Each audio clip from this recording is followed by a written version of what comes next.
Maaflah tak kali ni saya terlambat. Awak dah lama ke tunggu saya? Tak dah lah lama sangat, dalam 20 minit macam tu. Janji awak datang. Macam mana hal awak di kampung tu? Dah okey semua? Dah okey. Hal kecil je, tak dalam besar nama pun. Saya sangka awak dah tak nak kawan dengan saya sebab banyak kali saya call. Maaf, saya memang busy sangat akhir-akhir ni. Awak tak jawab pun.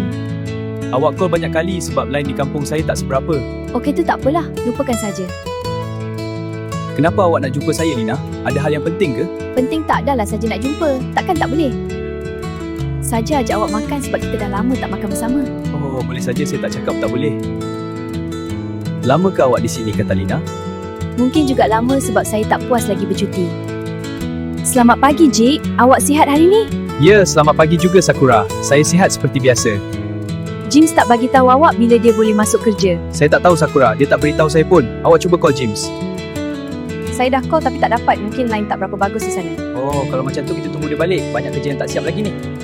Lama juga James cuti sampai khabar pun tak tahu, mungkin dia dah lupa bengkel ni. Tak mungkinlah dia lupa. Dia bukan macam tu. Orangnya dia setia dengan kerja dia. Okeylah Sakura, saya nak buat kerja dulu. Motosikal ni pun belum siapkan lagi. Baiklah, Jik. Saya pun nak buat kerja ni. Bye. Saya sangka awak tak balik ke sini lagi.